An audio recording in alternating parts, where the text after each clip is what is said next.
Hey, yo, once again, we back with another one. This is an emergency podcast situation. This is an emergency. We've been off. We've been busy. Man, I had a family full of sick people. My boy, he working for ESPN. It's just been crazy for us. But like I said, emergency podcast situation. So we're gonna do a little brief recap. Oh, for sure, we got to do a recap, but we got some important things we got to hit to. So the recap, to be honest with y'all, I don't think Purdy played that bad. He played pretty decent. He threw for what, 360 something. He had a 94 passer rate, and he did have that terrible, terrible interception in the red zone. Well, you could say both of them were pretty terrible. The other one across the middle, my boy Preem was telling me though that was kind of not his fault. You look at the tape, that Yeah, was on the receiver, but it yeah. still didn't look good. No. Man, I'm so down right now and upset. Somebody hit him with something, dog. Come on. I mean, just kind of, tapping more on what you said, just going over the past 3 games. We've been gone for some time now. I think the last time we tapped in was after that big Cowboys win. So, kind of tapping more in on what he said. We look like some phony fans. That's definitely not the case. Just been busy with life. Kind of tapping on the last 3 weeks, fellas. I'm just at a loss. We were playing stellar football. We were averaging like 35 points a game. And the last 3 weeks, it's been 3 losses. We haven't scored over 17 points in those 3 games. We lost it all started with Moody. It feels like Moody missed a field goal, 2 field goals actually against the Browns. Either one of them would have won us the game. And it just feels like we've hit a roller coaster since then. We lost that game 17-19. Then Moody helped us out again against the Vikings and missed another field goal. We lost by 5 in that game, 17-22. And then again this week, it felt like it was the worst week of the 3 weeks because it never felt like we were ever really in the game. Yeah, nah. 31-17, giving up 30 points.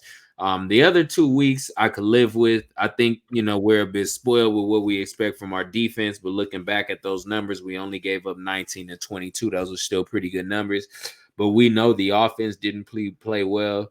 Debo's gone, Trent's gone. Brock's been throwing a lot of picks, man. I'm not thrilled. We're not thrilled. I'm gonna leave the floor to Primo because I know there's a lot to be said. Yeah, man. I mean, it's been the 3 weeks of hell. It's just like I was telling you guys off the show. Was it just feels like we just fell off a cliff, like without even expecting it. It's just it doesn't make any sense to me. Like it makes no sense to me. And I'm down with the growing pains with Purdy. I mean, it was gonna come at some point. I just think it's unrealistic for like fans and everybody to think that a 24-year-old is gonna keep us afloat for 3 games and the defense ain't showing up. I mean, eventually, mistakes are gonna show. They're gonna rear their ugly head. Just the dude was trying, like for example, this last game, dude was trying to keep us afloat for 3 quarters, and nobody. He was throwing dimes. Dudes was catching with their faces. Nobody was catching anything. And then obviously when he was trying to do too much, you know, obviously the blame's gonna fall on him. And the first interception in the red zone was a stupid one, but it just goes back to 3 quarters of trying to do too much, of trying to keep the team afloat. And then in the fourth quarter, he was just trying to, play hero ball, and it literally bit him in the ass. But yeah, man, something's up. 17 points for 3 weeks is crazy to me. It's nuts. I mean, it. Like I told you guys, bro. I think it's a glitch in the matrix. It don't make no sense to me. I've been saying it for 3 17, weeks. 17, And 17. and as a fan, I'm gonna keep it a buck. For 3 weeks, I sit down and turn on TV, bro, and I'm already game is a L, and I have no interest in watching the game. It's the weirdest feeling. I never had it before. For 3 weeks, I'm like, this is an L. I'm not, and that's exactly what it's been. This last week was the most obvious. First drive, bro, I was like, this game is over. We're Yeah, not winning this game. it was never. It felt like the Vikings game in essence. Even though the Vikings game, the score is closer, it felt like Kirk Cousins didn't miss one throw. It felt like every third down he cooked us anytime it mattered, almost like a Jordan-esque. I got what I wanted when I wanted it. You know what I'm saying? Yeah. That's the way Kirk was out there playing that day. Best way to explain is when it rains, it pours, and it's pouring right now. Well, you know what? To me, man, I wasn't trying to be the dude to overreact, especially the first game. I'm like, we still got action. We can come back. Moody missed the kick. It hurt, but I could swallow that. The next week, the defense is completely in shambles. We can't get a stop. If I'm not mistaken, did we get a stop? Did we get a stop in the whole? I don't even think we got a stop the entire game. It felt like they scored every drive. Yeah. It was like, you know what? It started to weigh heavier on me, but at the end of the game, the final drive, we still had action. Purdy still had a chance to drive us down there to win the game. He threw a pick. It didn't happen. All right, cool. 2 down. I feel like you, Preem, this past week, the moment we were down, what was it? Was it 10? I felt like it was over. I was ready to give up. I'm like, damn, dude. And then my boy Warren, he said something to me, like, we really got to bring them a show because we look like when everything is going good, we ain't got no problem bringing y'all a show. We done lost 2 straight. We didn't bring y'all a show. The third one, I said, it's an emergency. We got to do it because I don't know, bro. I just felt like at the end of the day, we're falling apart. Can we get it back? I believe we can. It's going to take a lot. We might have to make some moves. We might have to do something. But at the end of the day, yeah, bro, homie, I'm torn up about these L's. And I'm the dude that don't ever get out of my element. I stay tight. I'm telling these dudes, don't worry about a thing. We got it. I ain't that dude right now, man. I ain't that dude right now. Yeah, no, it's not looking good, man. Honestly, like you're saying, it's just even to what I said, it's just, bro, like the fall off was just so crazy. It's weird. We went from like, we going undefeated possibly to all of a sudden like we're fucking bums. Bro, I honestly don't see us being the Jags or the Seahawks after the bye. Right now, this moment, it doesn't look like or sound like we're gonna beat them. Well, it goes into what I was telling y'all as well, though. Debo, believe it or not, is such a big part of what Kyle does. Yeah. Defense's scheme to stop Debo. We haven't seen any bubble screens. Your quick reverses, your a little deeper screens. You know, we run the 5-yard screen. You haven't seen any of those. We haven't seen it. Now we have Debo Jr., Ronnie Bell, and I'm thinking maybe he could run those plays. We don't use him. But maybe he doesn't know the book. Maybe he just doesn't know the playbook. But there's so much stuff that we do when Debo is healthy and Debo is there that I haven't seen us do in the past, 2 to 3 weeks. Well, 2 weeks for sure. Maybe that's a part of it. Maybe Trent being absent.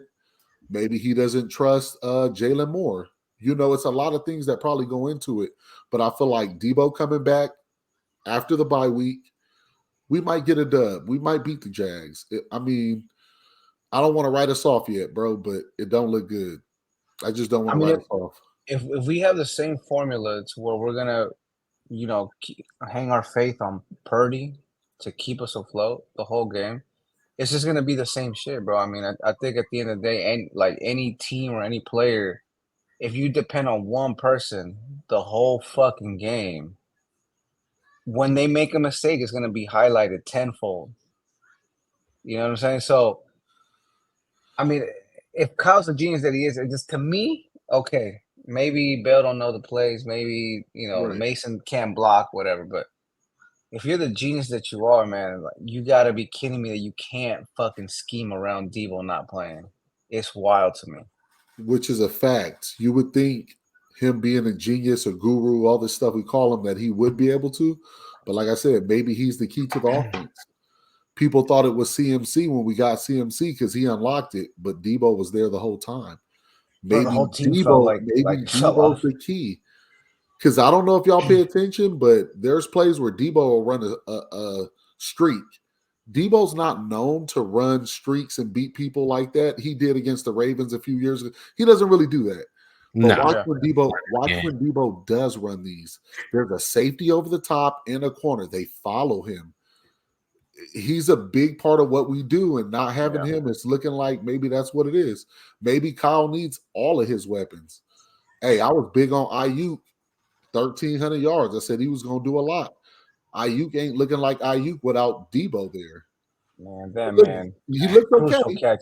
Crucial catches he dropped in that looking game. like Ayuk was looking without Debo there. So maybe that's the key to unlocking the offense. Facts. Something's got to give, like we said, and it's just got to be better on offense. The week we lost against the Browns, I think Purdy had like 125 yards in that game. And then the week that we lost against the Vikings, it was another. He had 272 yards and 2 picks. And then this week 365 yards and 2 picks. Wait. Not to cut you off, but did Purdy really play that bad if he threw for 360 something? If you had 2 picks and 1 interception, I would say so. You know what? It's the way the picks looked is what it is. If you were to look at it by the numbers, you would say he had a 94 passer rating. You wouldn't say that he played that bad by the numbers. Since we are Niner fans and we done lost 2 straight and this is the 3rd one, we're looking at it way worse than what it is. We hearing the chatters and the talks. Maybe Kyle ain't believing in him. No, bro, he aired it out. 360 something? No, he was getting the yards. It just feels like in the timely manners is. So we're gonna get to it because it's coming up. The real problem, it ain't Purdy. And I said my backpack was strapped. I'm on the Purdy train. Yeah. It's the defense. What we got next on here? Let's just get it rolling. But we kind of were already touching on it a little bit. Go ahead. Who wants to go first on this? Is Kyle done with Purdy? No, I don't. He's not done with him at all, bro. I think it's laughable, like how all these fans on Twitter and everywhere are fucking like, "See, we should have kept Trey. I can't believe it. Put Sam Darnold." It's like, bro, like, what are you talking about? This man ain't even got 20 games, and he was like playing out of his mind, and he fucking fumbles 3 games. Maybe 2 fumbles 2 games because the defense can't block worth shit, bro. Can't get the ball back, and then he makes mistakes, and it's all highlighted and put on him. His brother's like, it's unrealistic. What do you guys think this dude was gonna do? Like the pains were gonna come. Like all quarterbacks have them. Right. It doesn't make sense to me. So everybody's like, hey, I need to make a change, bro. What is Sam Darnold gonna do? Who's excited to see Sam Darnold? He sucked his whole career.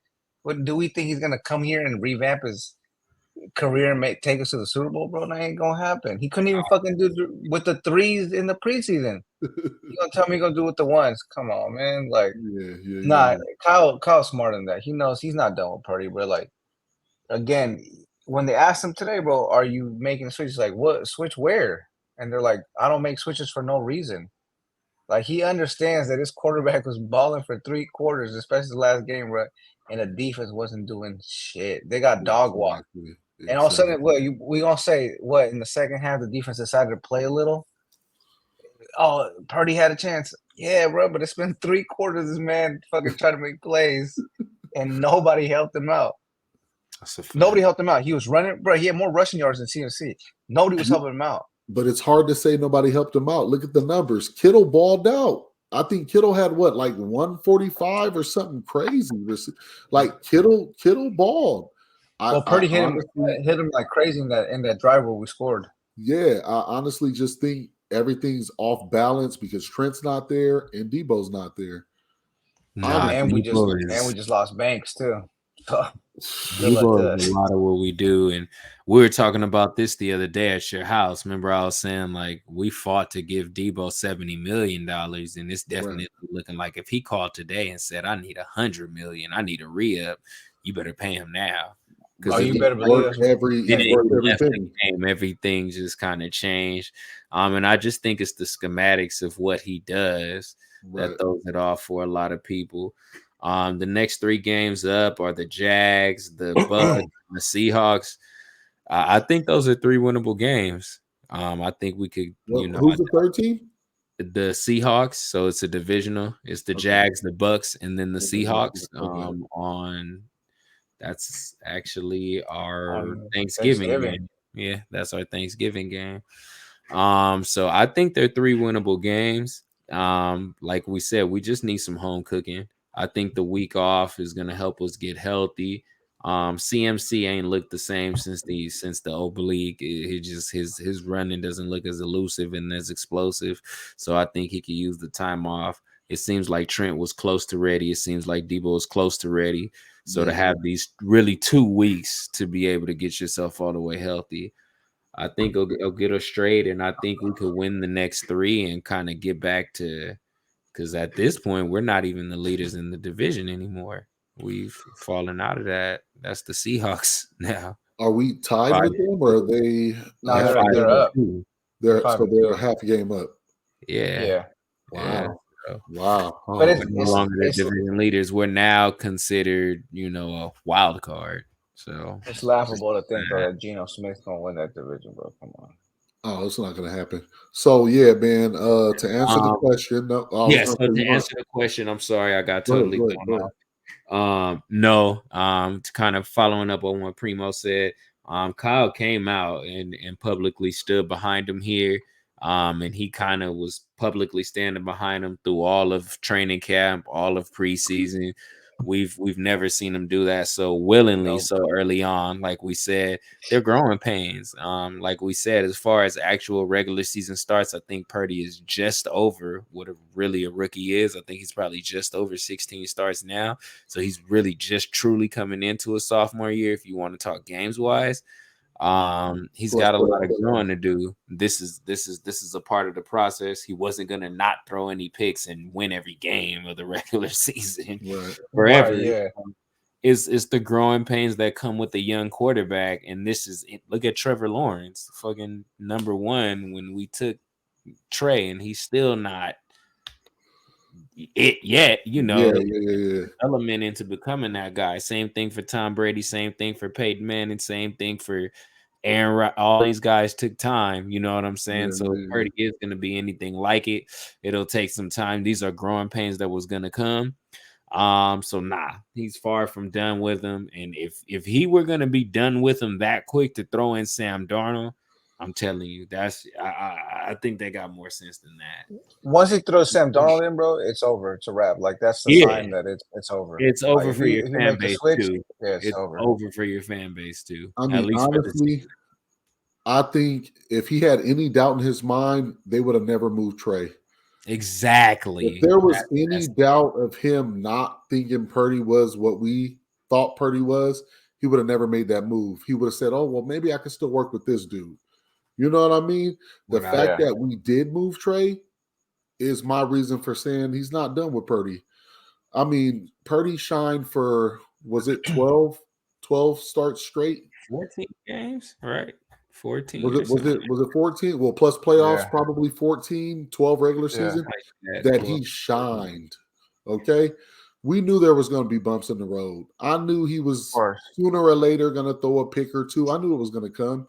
But did I expect us to lose those games? No. Did I expect the defense to fall apart? And that's the problem.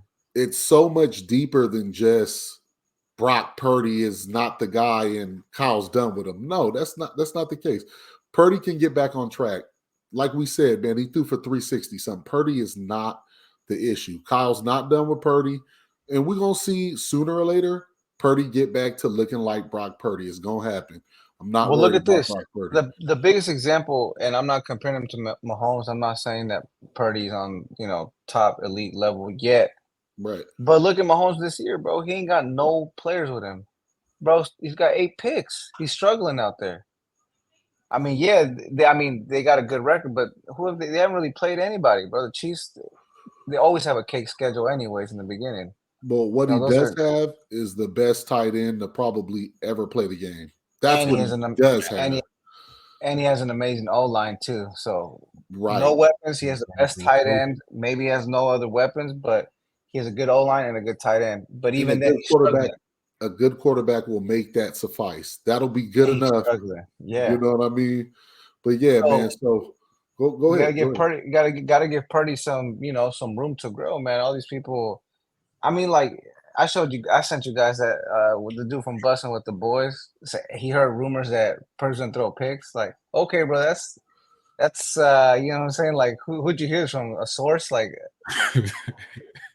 what, you heard it from some rando that said, yeah, bro, he's gonna throw picks soon. Yeah, great. I think everybody we would have all guessed that one, right? Right. Yeah. And, bro, he claimed he had a source, but also, bro, if y'all remember, they tried to start that narrative before the season even started. The practice where he threw, was it 4 or 5 interceptions in the practice or something crazy? They were trying to say, oh, it's coming. Brock is not that dude. I don't know if y'all remember that, but in, what was it, training camp right before the season started? Yeah, you know what? Now that I think about it, Grant's is probably a source, bro, because Grant's the only one that made a big deal out of that. It would probably be Grant. That's probably his source. They tried to run that narrative, but nobody stuck to it. It had no traction because we hadn't seen it yet. Fred gets pissed off when they ask him about Purdy.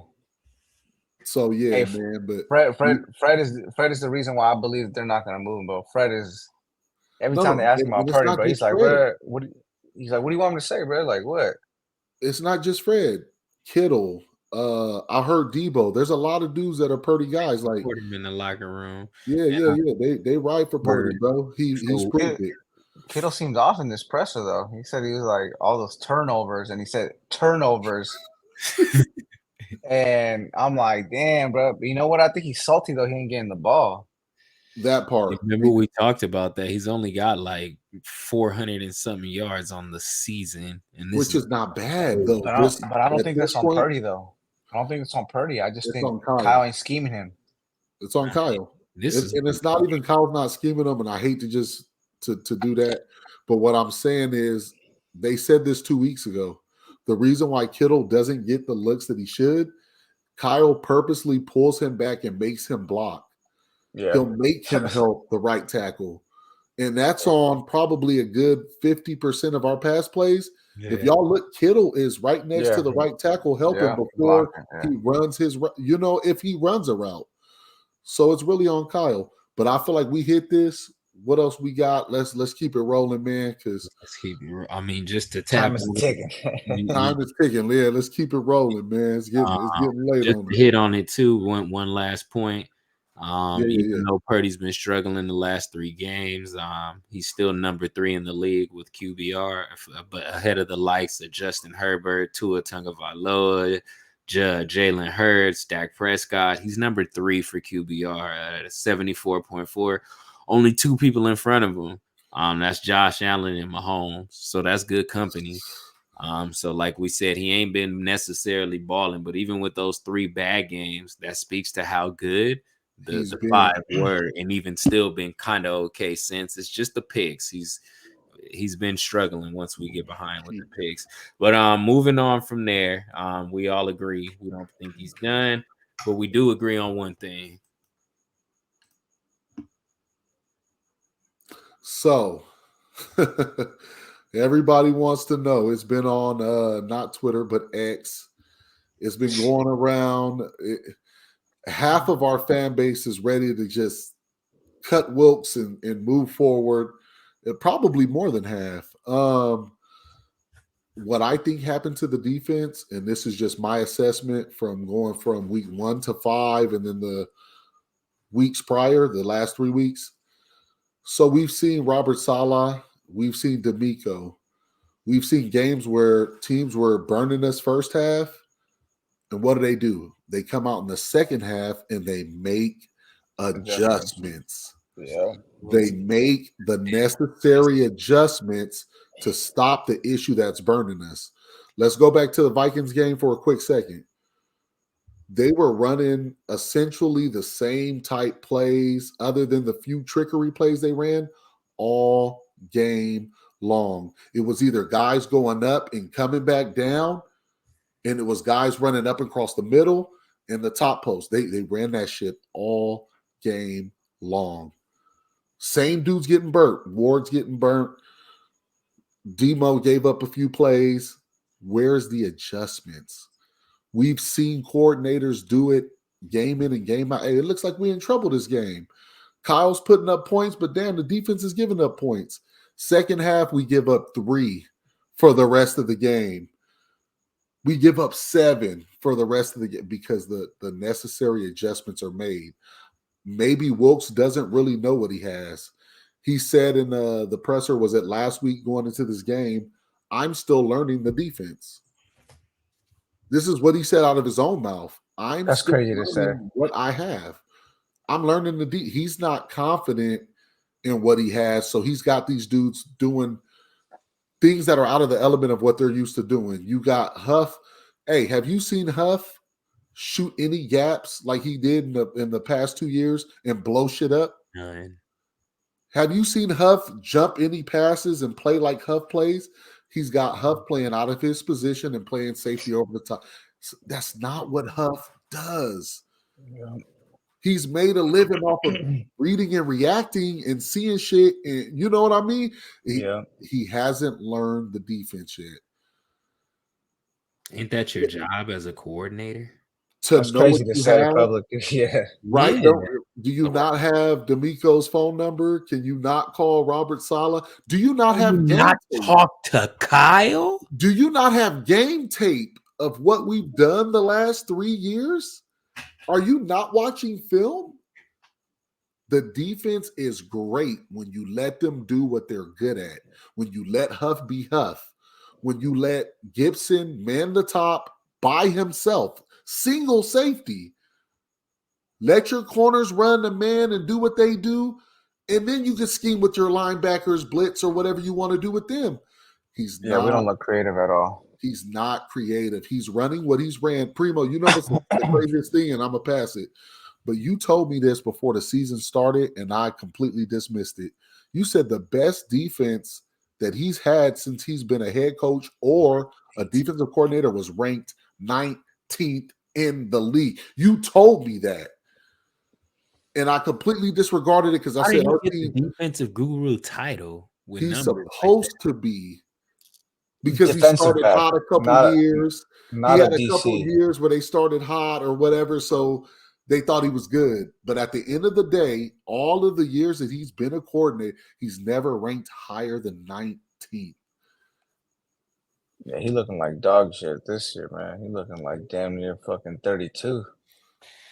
So what y'all think happened to the defense? I mean, I think historically, like we're saying, Steve Wilkes' defense is always a defense that gives up big plays, and it hasn't changed since he's been in as our coordinator. We gave up more big. We've always been kind of prone to the big plays at costly times. I won't lie, but this season more than ever, it seems like anything over 10 yards, we're getting gashed a lot.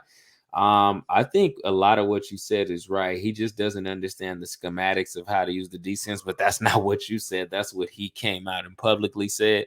So it just makes you question a lot of what he's doing homework on. I don't want to say we've digressed, guys. When the last season, ended, we definitely agreed that we lost depth. So the depth is a little bit hit. But the starters that come on that field, they're good. They're a good group of 11 guys. I just think they're being misused. Again, even in the other 2 losses prior to this week, we had only gave up 17 and 22. So that means on the season, we're probably still only giving up like 20 something a game.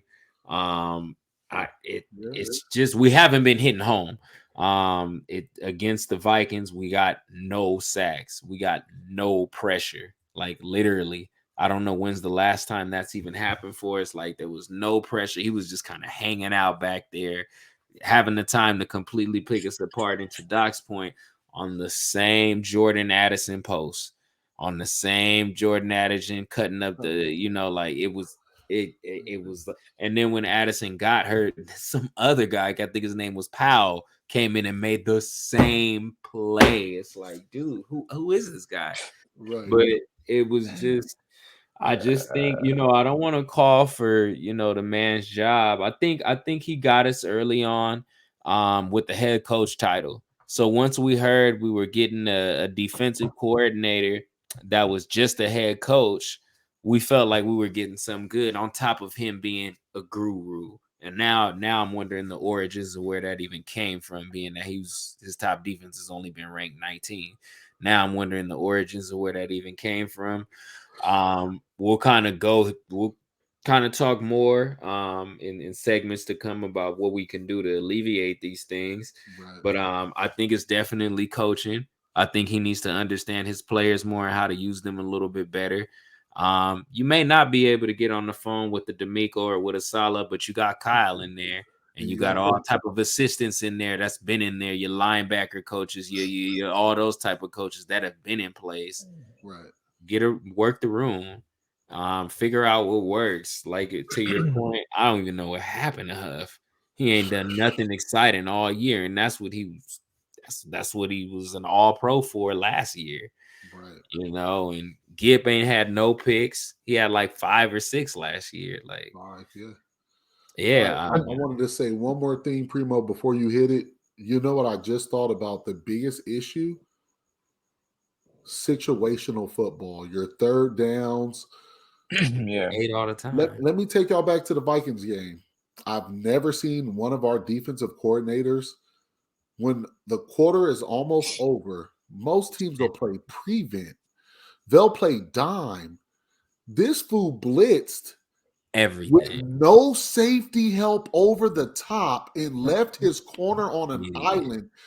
That is situational football. No defensive coordinator should ever do that. Not when the time is low on the clock and we trying to get a stop to get the ball back at the half. Who does that? That blew the game. Really? Who no safety over who does that? Go ahead, Preem. I'm sorry. My bad. Go ahead, Preem. He thought he had Prime Dion and Prime Sherm out there, bro, making these stupid ass calls. Like, I mean, look at again. Like, the first 5 games we were playing like the defense from last year. Again, the competition hasn't gotten better, so I don't understand what changes he made to the defense. Right. I don't know if the defense that the first 5 games was the same as, D'Amico and Salah, so AKA Kyle was, I guess, generally calling the defensive plays, I guess you could say, and then kind of let him take the wheel with these last 3 games. Because, I mean, it looks it just looks like we stepped into a whole different world. It doesn't even make any sense. It seems like we just said, all right, this playbook is working. Fuck it. Let's try a new one. Because all of a sudden we can't cover. We can't stop on third downs. These quarterback, Kirk Cousins, the statue, got whatever he wants. But it's never happened to us since Kyle's gone. Aside from the first year, that has never happened. He's never diced us up this bad. You know what, though? The first 5 weeks, we were playing with the lead. A defense becomes one-dimensional when you're playing from behind. The running the ball goes out the window. So it was easier for Wilks to call plays because we were playing with the lead in the first 5 games. We put up, 30-something, 35 points per game? So every team was in a hole and had to pass the ball. I think that's why the defense still looked good. We were getting picks. We weren't getting sacks like that, but I think that's the difference. When we got into a dogfight, when we had to make something happen on defense, he's calling blitzes at the wrong time. He's not letting the 4 get home. He started to think, what can I do to try to create something, opposed to we've been playing with the lead. Let's just do what we do. Let's stay home and just play defense. That's what I think the biggest difference has been. We've been in dogfights. We've been behind. We haven't been up in these games. And he doesn't know what to call with this defense when he's behind. On paper, we have the talent, bro. Like, honestly, if we're looking at it on paper, if you ask me, should we make a trade based on paper? Hell no. No. When you have Hargrave, Bosa, Armstead, bro, you're like, man, really? We should be stacked. Yeah, but we're not. Bosa, bro, everybody that gets paid underperforms. Bosa's doing that same. It's like he's in training camp right now. Still trying You know to what I'm get saying? in the shade. We don't have corners, and I've always said it. We always try to get cheap on the corner position, but I never understand why Kyle and John and always have this mindset of just going cheap and trying to like, oh, we can get the best out of this guy. Or we can invest our money in the D line and just let the back it ain't end doing be. shit. And it ain't doing shit. Even Bro, the D line. For us to be talking that we need Chase Young or Montez Sweat for this D line is nuts, bro. It's absolutely nuts to me. Yeah. It's like, bro, who else do you want? We're gonna get Prime J Rice. We need Prime J Rice to fucking Deion Sanders to fucking be the missing key. That would be nice. But my point is, how many fucking all pros do we fucking need to even get that far? Exactly. It's like, bro, every year it's like we got CMC. Oh, we're one piece away. Motherfuckers at CMC. And we got Debo. Who else do we fucking need? It's facts. All that time they never updated that secondary, man. Bro, we still scoring 17 points. We got 4 all pros on the offensive side, and I think we got 3 on the defensive side. How many teams you know have that? No, not many have 7. The Eagles. It's crazy. Trent Williams, Kittle, about it. CMC, Debo. That's on the offensive side. On the defensive side, you got Huff, you got Fred, you got Bosa. Hargrave's Hargrave, isn't he? Or not? I don't think he made all pro. I'm not sure. We might have to check it. We might have 4 on the defense.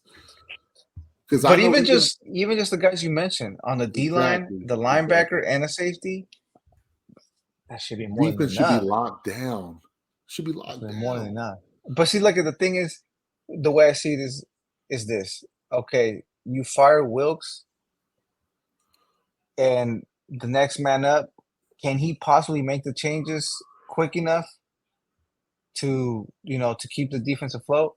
Maybe because Kyle is the defensive and the offensive play caller. So maybe there's a chance that happens. But my fear was always like, why are we hiring from outside? And never made it, especially the way Kyle is and how everything has to be like nitpicky and it has to be his way. It didn't make any sense from the beginning to me that we were going outside to hire a defensive coordinator. It just didn't make any sense. You're going to bring something new from the outside. We should have hired within. And maybe he didn't think the dude was ready. Everybody that are defensive coaches have been here. So if you were to fire him and promote within, maybe Kocurek, that's a better idea. These guys have all been here. They know what these players do best. Every level, linebacker, all these dudes have been here. So if you fired him and promoted within, your defense would probably go back to what it was. But I think firing is the best move because if you keep him around, it's like you saw for 3 weeks. You saw for 3 weeks that he couldn't adjust to anything, and you decided to keep him in a Super Bowl window year, like a Super Bowl ready team, and you kept this guy on the team. Whereas if you fire him and let's say shit goes left, at least people can be like, well, he made the change, and it was a new defensive coordinator, and it just took time. Right. But him going down to the field ain't going to change a damn thing. First of all, I'm a big believer in you can't change somebody in the way they are just because you're changing their environment that quick. He's not an on-the-field type of dude. Put him on the field, ain't going to do shit. You see him in the booth, he has no reaction. What is it going to do? No reaction on the field? It ain't going to change shit. It's not my type of coordinator. I love the coordinators that are getting guys hyped. You get a sack, you come back. The first person dapping you up is the coordinator. I love that from my defenses. I think Sherm knows. I think Sherm knows that he's going to get fired. You guys heard what Sherm said, right? Yeah. I think Sherm knows he's going to get fired, bro. We need a change. He's like, Kyle's fed up, and he's going to make a change next week. But what Kyle said in the presser after the last game kind of makes me feel like he's going to get that full chance. He's like, it's us. He made it sound like it's not just him, it's me. I don't know, bro. I mean, he's not going to outright say he's going to fire him. I mean, he said he's going to have a conversation with him. I think when you're at work and your manager says you want to have a conversation, you getting fired. In trouble. No, or just strip his duties. Let him have the base defenses, but let Kocurek coach the D-line. Let your linebacker coach tell the linebackers what to do, and your secondary coach or Wilkes coach the back end. Strip his responsibilities. Because Kocurek knows what to make the D-line do. His play calling, homie. You know, it's what he's calling as a play. But let's strip that. Let's take that from him. Kocurek, you tell a D-line what to do. The linebacker coach, you tell the linebackers what to do. Use Fred to communicate this to the defense. Maybe that's what we got to do. I don't know, bro. What else we got, man? What else we got? Wilkes can't be it, man. Moving on from there, we're pretty much all blaming Steve Wilkes here. It's gotta be better. So I mean, kind of following up. I pass it over to you. So there's been a lot of things spiraling, probably the last week or two, saying that the Niners were gearing up to make a move. We've been losing. Yeah, they said John Lynch was walking around with was it somebody from the Vikings, the GM of the Vikings? They walked the field and they were talking about moves to be made. Yeah. It's been spiraling for a few weeks now. At this point, you ask the question, what moves the 49ers need to make? We need to get a corner. We need some D-line help. Hell, go get Brian Burns. That's what I've been saying. Just go get Burns. He would shore up all of our problems because he'd get there so fast on the opposite end. The back end ain't got to do their job half the time. It would be like this. But moves that need to be made, homie, I want to see a move or two made tomorrow. The deadline is tomorrow. What moves you think we need to make, Warren? I said what I think. What you think, Warren? So what did you? I mean, I'm saying names. What names would you like? You want names? I think I wanted. I wanted Surtain. They've made it clear they're not going to move him. Jalen Johnson. I didn't really know of him. I've really done my homework just today. Same. Since I've been here, I did my homework just today. Same. His numbers are impeccable for a corner. They'll stand up against any corner you call a top corner in the league today. His numbers will stand up next to those guys. No, his numbers look impeccable, like you said. He just requested a trade today. Go out and get that guy. Now, I don't really want Montez Sweat. I want something better than that. Sweat does cause havoc, but he's one of those players that if you watch him play, he's more of a pressures guy than a sack by the numbers guy. He'll pressure, he'll beat his man, and he'll get there, but he doesn't always get the sacks, right? I need a dude that's got the sacks on his numbers. That's why I said Brian Burns. This is a dude that, hell, what was it last year? He was running with Bosa for a cool amount of time. Him, Parsons, and they were up there for top of the league in sacks. That's the type of move. Not a Randy Gregory who hasn't been – bro, you went and got a dude that ain't been him since 2-3 years. He ain't been Dallas. Since Dallas. It's been, 2 years since he's been – and he was his last year in Dallas. It was like and I don't even think he had more than 10 that year. No, go get me a 10, 12, 15. Go get me a 15-sack guy. Go get Burns, bro. That's what I need us to do. I think we're in agreement as far as because like I've been telling y'all, I think as fans we're kind of a bit spoiled, so we want a lot. We want our team to have a lot. We want to feel comfortable. We want to be like the 80s Lakers, the 2000s Lakers. We don't want to have nothing to worry about. We want to walk up in there feeling like it's a W. You dig? And I can't lie. I want those things too. But I would say I don't think the defensive line needs. I mean, like, didn't Drake Jackson have 3 sacks in the first game? He only has 3 sacks for the year. What the hell happened to him? Where's Eric Armstead? What happened to his production? Guys got to figure it out. I mean, so if we were to go out and get a guy like Sweat, if it were me, I would like Chase Young. And the reason why I say Chase Young, And before I even say that, I would say I would like us to adjust the corner to address the corner position. But before I go into that, I'll say if they decided to do both, I would say on the line, I would like us to go and get. I heard a name like Chase Young tossed around. Washington doesn't look as good as they anticipated being. Lost another tough one this week to the Eagles, so it looks like they're kind of out of the picture. You know, him and Nick Bosa went to school together. They have a relationship. We seen how fast Nick Bosa adjusted to our system, so I think it would be the same for Chase Young. I like the relationship. I think it's a seamless transaction. I think it's a seamless, transaction as far as Chase Young coming over to our defensive line. Obviously, like we said, that would knock Drake Jackson out the way, and it would help with depth.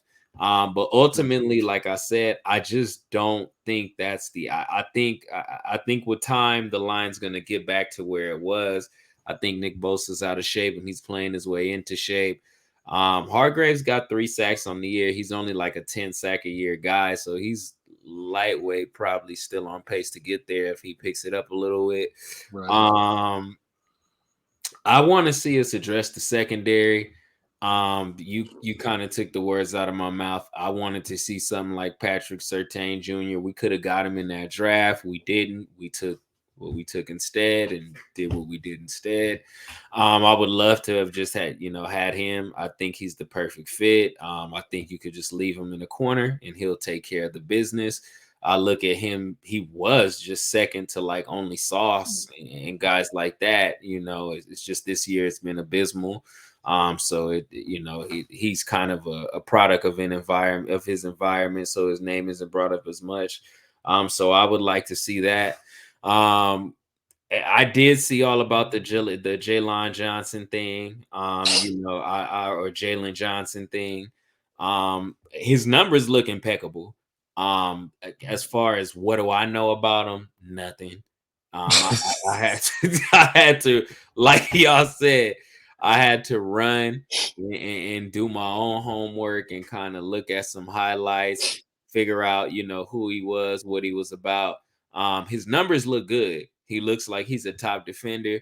Like we were saying in our group chat earlier, my fear is, so did Charvarius Ward. We didn't know who Ward was either, but they hit us with all these. He's a number 3 cover corner by the numbers. And like they wowed us with these numbers, and we like, oh boy, he gonna be hard. And he's been nothing but like he's been our number 1, but really he's a solid number 2. So yeah. I'm scared that yes, Johnson will probably be an upgrade to, if nothing else, he'll bring good depth, but hell, Demo's been decent. It may be Ward that get the kick-ins, bro, and get the coming. Yeah, facts. Yeah, like he been getting the 8, bro. Like he plays hard too. So I won't lie, like he's in the mix. I think he's got like he's got 2 picks on the year. So I'm like he's there. He defends. He just gets 8 a lot, especially this season more than last.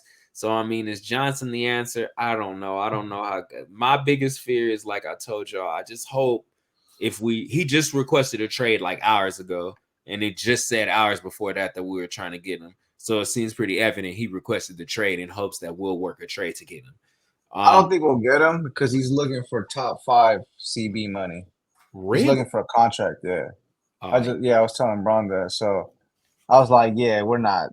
Unless he's down for a rental for a year, we're not. Yeah, we're not that's what I was gonna say. Shit, we win a polio and you show you that good, then hell, you might get that. We got $44 million to spend, so you may get a bag if you come over here and you look like you not just on the Bears, so those numbers is there, like really that guy. But I mean, to wrap up what moves to be made at the deadline, I would like to most importantly see a corner. I don't think the line needs as much help as we said. I think it'll get better as the season goes on, especially if that secondary gets a little bit better, because that'll make them feel more comfortable up front. But if we do both, I said if we do both, I would love to see something like a Chase Young. Right. We're thrift shoppers. It'd be a weird thing if we decided to go big, like I said. I mean, you even think about God, man. These motherfuckers think they can fucking turn anything into fucking superstars, bro. It's kind of annoying. It's kind of like, bro, Randy Gregory's been washed. You guys all of a sudden think you're gonna put him a curse rate and he's gonna turn into this fucking stud? No, not even Bosa could do it right now. You think Randy Gregory's gonna do it? Yeah, Fuck out of here, bro. Yeah, no, we're thrift shoppers, bro. That's what the Niners are. And we've gotten lucky enough to hit on these little depth pieces, shopping the thrift store. And if you think about it, bro, Christian McCaffrey was a thrift shop. We didn't give him much for him. We didn't give nothing for him. Yeah, we only got him because he was on the cheap. The second, third. But for CMC, bro, I mean, right. You're right. For what he's done, we got him for fucking dirt. He could have went for a first and a second, right? Easily. I don't even know how people thought he was washed last year, bro. It was crazy to me. But again, we got him on the thrift. We don't get like the only person I think who did we get on a big trade? Nobody. I mean, big names, but as far as like, oh shit, they gave up hella for this guy there on the trade deadline. No, nobody. Our biggest splash almost ever in the recent years has been the CMC move. Yeah. That's been the biggest, like during the season, not off season. Yeah, big names. Yeah. The biggest splash. But if you're thinking finances of what we gave up, it was thrift. Oh, yeah. It was thrift shopping. We fleeced them. Even Gregory, thrift shopping. And it's smart. Don't get me wrong. It's smart. It's smart. When they hit. Yeah, I don't know anything about Jalen Johnson, but if somebody were to go, bro, I gotta be Ward. Just for that he let fucking Addison rip that ball out of his hands, bro. Even though he took one earlier from him, there should have been a safety up there. There should have been a safety behind that, though. Yeah, but Ward should also have fucking man hands, bro, and kept that ball in his hands, bro. But nah, that's a fact. He got that shit strict. He been getting a lot of flags lately, man. He been on the wrong side of a lot of things lately, man. But well, hey, I'd say this: maybe we could have something like what the Giants had when they were on their Super Bowl runs. If y'all remember, their D line was probably 7 to 8 players deep. Maybe if we go and get Sweat, it'll stop these other dudes from being so tired. Maybe we'll have fresh bodies to generate more. Now those 3 sacks that Drake got in week 1, bro. Drake ain't even been on the field like that lately. You ain't really seen Drake Jackson on the field like that. I ain't seen what I tell you guys. After that 3-sack first game, I said, this kid is not gonna do that, bro. This is week 1. It was a weird situation. But you was talking about people more. You're the star. You were the starter. Well, but he's not that good. Well, he wasn't the starter. Armstead doesn't even have 3. What happened to Eric Armstead? We had Cleveland Farrell to play on run downs or your first and second down. They were using Drake Jackson on third downs to generate pass rush. That's how you got his sacks. Then you make the move to get Gregory. That pushed him down the depth chart. That's what I mean when I say you don't even see him in the rotation. Oh, he's not you seeing Gregory more recently. You've been seeing Gregory number 5 a lot. You've been seeing him on pass rush, right? On the other side of the edge. Right. So let's just give Bosa a blow every now and then too. Go get Sweat. Let's make it where we keeping these dudes fresh. Maybe you get more production. Because, dude, Bosa's been so frustrated. He's been playing pretty much all the downs. I seen him get close to a sack in the Minnesota game. Kirk Cousins throws the ball to get a first down, and he's like this. Exactly. What more can I do? I'm this close. But he's tired, bro. But not just that. Where's the back end at? I'm here. I made it hard on him. Goddamn. Swat it down. Where it's 3rd and long. Right. Schematically, though, it's not what they're used to. Is under duress. I think that's the frustration. I think it's not it. It's a known fact, though. When your pass rush is giving a quarterback 3 seconds or less, your back end automatically plays better. Yeah. Got 2 picks. Ward got 2 picks. These dudes got picks on the season. Let's give them some help. They're not getting no help out there. They ain't getting no help. Yeah. I wouldn't be surprised, though, if we don't make any moves. Usually they would have made them right now, the day before. I mean, it'd be crazy to see us do it at the deadline, but shit, those are the hopes and prayers, my boys, because teams like the Eagles went out and got better. And Kyle said that there's not much to work with. Teams Kyle, like they the asked Seahawks him went about out the and trade. got better. Like, so you can't sit Yeah. there and see that around you, and this shows us that we're one injury away. So I would be desperate to make a move. Man, I bro. would be desperate. You want a second Corner and at third? least. Let's hope Corner they at are, least. dog. Let's hope they're working the phones right now. We just don't Corner know. at least. Corner. And For like I sure. was For talking sure, to- corner. I was talking to Warren about this yesterday. We get comp picks every year. Hella third comp picks. Don't be scared to throw a second and third to get one of these dudes. Double up 2/3 to get another. Don't be scared to do this. We got the Throw a pick. first bro. out at this point. At this point, bro, I'd give him my first and second because only the third, from the third and down are the picks that we hit. But you know what's funny though? Teams value draft picks. A second and third go a long way. In the NFL, you don't always see a first round pick go for guys in trades. Like they really value what you could get in a second and a third and a fourth. So that's what I mean. Like we have the capital though, as far as with these comp picks that we get every year. We got, as we were talking about, what, 2 more coming up. So we'll have 3/3. You're telling me you can't give up 2/3 in a future second to get one of these guys, a second and a third to get one of these guys, and then when the draft comes, we still have a first and a third? Exactly.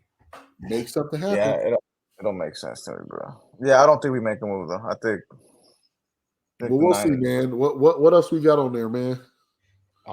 That's everything, man. It's getting ready for next week. Really, that's it. Well, bye week is next week, so we get a little bit of reprieve. We get some guys back from injury.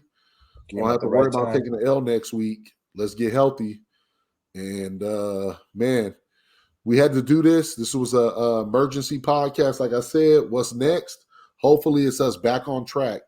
Getting back the next 3 games feel winnable. We win those 3. We're 8-3. We're probably right back in the division mix.